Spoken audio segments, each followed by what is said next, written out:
Bocah itu tiba-tiba menemukan sesuatu yang tidak terduga. Matanya rusak oleh obat-obatan kimia. Di mata bocah itu, zat-zat ini membentuk sistem saraf baru. Ketika dia sadar kembali, matanya ditutup dengan kain putih. Dunia gelap membuatnya sangat takut.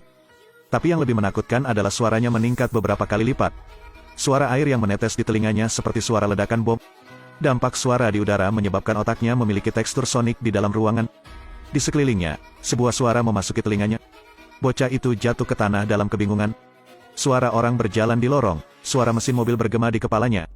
Tapi suaranya sangat jernih. Matt buta. Tetapi ketika Tuhan membuka pintu baru untuknya, 4 inderanya yang tersisa menjadi sangat sensitif. Terutama pendengaran. Seperti radar, itu bisa menampilkan gambar di kepala Anda. Dia tidak bisa melihatnya, jadi dia tidak takut sama sekali. Di atas gedung setinggi lebih dari 40 meter, dia bergerak bebas seperti pesawat ulang-alik. Seluruh kota ini telah menjadi tempat hiburan. Saat menyeberang jalan, dia merasakan bahaya lebih dari orang lain. Saat preman datang untuk menggertak Matt, dia bisa menghajar mereka dengan tongkat. Orang-orang yang pergi bersamanya tidak takut. Namun pemandangan indah itu tidak bertahan lama. Ayah Matt tiba-tiba dibalas. Sebelum si pembunuh pergi, dia meninggalkan setangkai mawar merah. Ketika Matt tiba, ayahnya telah meninggal dunia. Ia memeluk tubuh ayahnya dan menangis. Dia meraih bunga itu dengan paksa. Darah segar mengalir dari tangannya. Matt bersumpah untuk membalaskan dendam ayahnya. Setelah beranjak dewasa, ia menjadi pengacara terkenal. Semua yang Anda lakukan adalah demi keadilan. Tapi kekuatan modal terlalu besar. Hanya dengan uang, mereka bisa lolos dari kejahatan. Sisi yang lebih lemah selalu dipaksa untuk bernafas. Mengapa orang jahat tidak dihukum? Mustahil. Matt punya caranya sendiri untuk melakukannya. Di malam hari, dia langsung mengganti pakaian perangnya dan berubah menjadi Daredevil. Dia bergerak sangat cepat. Dengan sangat cepat, dia menemukan sarang musuh. Apa yang kamu inginkan? Keadilan. Matt melompat dari kasau dan menghancurkan lampu dengan botol. Semua orang jatuh ke dalam kegelapan. Dan di sana, dia adalah raja. Matt menggunakan tubuhnya yang keras untuk menghindari beberapa pria. Bekas peluru terbang melewati kepalanya dengan cepat. Matt naik kipas angin untuk menghindari peluru. Dia juga menggunakan baling-baling untuk menggunakan peluru untuk melakukan serangan balik. Sangat cepat, saya menyelesaikan semuanya. Hanya kakak laki-laki yang lolos. Matt dengan cepat mengejarnya. Matt menggunakan tali itu untuk mengencangkan lehernya. Tapi tiba-tiba, kereta bawah tanah datang. Matt berlutut, menutupi telinganya. Ini adalah titik lemah Anda. Suaranya sangat keras sehingga Anda tidak akan tahan. Saat ini, pria lain memegang pistol dan mengarahkannya ke kepala Matt. Saat peluru dimuat, sebuah gambar muncul di kepalanya. Matt menabrak penjahat yang terbang ke rel. Tetapi pada saat yang sama, ada kereta yang mendekat. Setelah menangani kejahatan tersebut, Matt kembali ke rumah. Hatinya sekarang sangat kosong. Luka di punggungnya adalah dari pertempuran lama. Matt mencabut gigi yang patah itu dengan tangannya.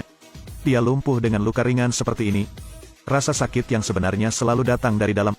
Saya hanya bisa minum obat penenang untuk tidur.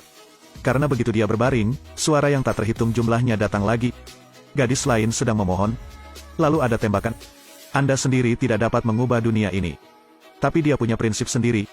Itu tidak pernah menyerah. Jadi keesokan harinya, dia pergi mencari tersangka penembakan. Matt bertanya kepada Black tentang situasi tadi malam. Dia bilang dia tidak punya senjata. Dari mendengar detak jantungnya, Matt tahu dia tidak berbohong. Namun saat membuka persidangan, polisi di seberang membenarkan bahwa dia melihat Black memegang senjata. Tetapi ketika Matt tahu dia juga tidak berbohong. Apa yang sedang terjadi? Ada seorang reporter datang mencari Matt. Dia bilang polisi mengganti nomor 911. Itu sangat berharga. Pada titik ini, Matt mengerti. Saat polisi hendak masuk ke dalam mobil, tiba-tiba Matt menguncinya di dalam mobil. Mobil ini tidak buruk. Di mana kamu mendapatkannya? Kemudian Matt mundur dan menabrak mobil di belakang. Kemudian Matt menabrakkan mobil di depan lagi. Dia sangat penasaran, kenapa saat orang ini berbohong, detak jantungnya tidak berubah. Ternyata dia memasang alat pacu jantung. Dan sekarang, dia akhirnya mengatakan yang sebenarnya. Mereka bekerja untuk Kingpin. Siapa Kingpin? Dia adalah mafia nomor 1 di New York. Seluruh orang kebanyakan berotot. Dia bisa dengan lembut mencekik orang dewasa. Namun yang paling menakutkan adalah juniornya juga memiliki kekuatan yang luar biasa. Menakutkan bahwa dia mengambil tindakan. Kekuatannya besar. Senjata pembunuhan itu sangat sederhana. Sebuah klip kertas. Setelah diluruskan, itu menjadi senjata tersembunyi yang lebih cocok. Jika seseorang berani tertawa, orang itu akan dibunuh. Namanya Bullseye. Dia orang jahat. Di pesawat, wanita tua yang duduk di sebelahnya berbicara dengannya. Dia menggunakan kacang untuk mencekik wanita tua itu sampai mati. Hari itu Matt menghadiri pesta yang diselenggarakan Kingpin. Dia mulai memeriksanya. Kingpin baru saja mengatakan tidak ada yang murni. Kemudian Matt mencium bau yang sangat aneh. Dia menaiki tangga. Yang pertama adalah bau makanan yang dikeluarkan. Lalu ada asapnya. Akhirnya, dia melihat seorang wanita. Matt perlahan mendekati gadis itu. Lalu dia mencium bau gadis itu. Orang ini bukan orang cabul. Saat ini, gadis tersebut masih belum mengetahui identitas Matt. Gadis itu tertarik pada pesonanya. Gadis itu dan Matt menari di tribun. Kingpin sekarang tahu bahwa ayahnya ingin keluar dari organisasi. Jadi dia memberinya mawar mati. Dia segera keluar, ingin pergi. Karin juga mengikuti. Matt menyadari bahwa mungkin sesuatu telah terjadi. Dia berubah menjadi pakaian tempur. Diam-diam mengamati lalu lintas. Beberapa saat kemudian, Kingpin mengirim pembunuh Bullseye dengan sepeda motor untuk mengejar. Dia melambaikan tangannya dan menangani pengemudi. Mobil yang jatuh harus berhenti. Matt menghindari serangan Bullseye. Bullseye terkejut. Dia tidak pernah gagal sebelumnya. Dia sangat marah, pergi ke Matt. Selama pertarungan, dia juga mencuri tongkat Matt. Dia kemudian melemparkan tongkat dan menikam ayah gadis itu sampai mati. Melihat senjata di tangannya, gadis itu menembakkan pistol ke arah Matt. Gadis itu menganggap Daredevil sebagai pembunuh ayahnya. Gadis itu terus mencarinya.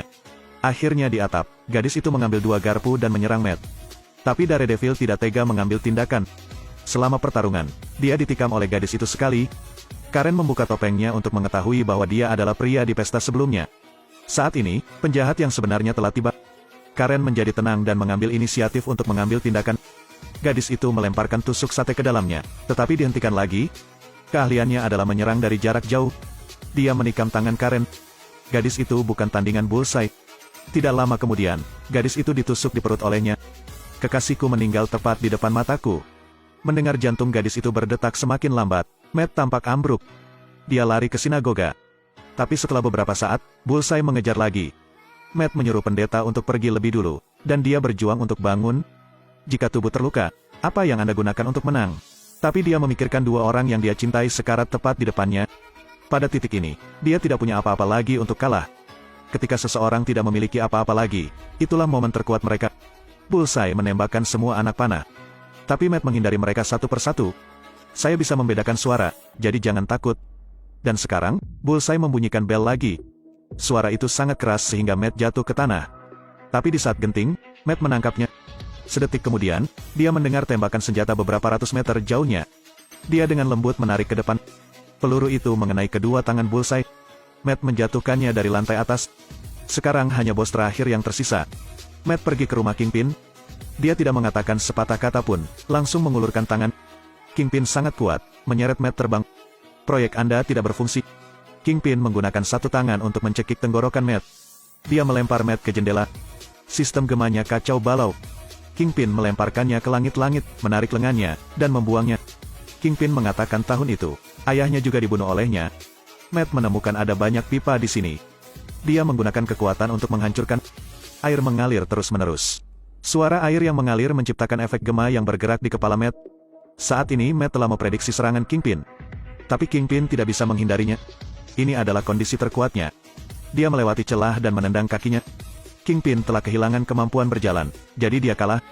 Matt meraih tongkatnya dan memukulnya dengan paksa, tapi sengaja gagal memukulnya. Jika Anda membunuh satu Kingpin, Anda akan menelurkan ribuan Kingpin. Orang jahat tidak akan pernah membunuh mereka semua. Selama mereka menerima sanksi keadilan, masyarakat ini akan menjadi lebih baik. Di akhir film, Kingpin ditangkap. Namun segera, dia masih akan dibebaskan dengan aman dari penjara. Tapi Daredevil akan tetap menyimpan orang benar di hatinya. Pertempuran antara yang baik dan yang jahat tidak pernah berhenti. Saat kejahatan muncul, akan ada penjaga di pojok milik orang benar.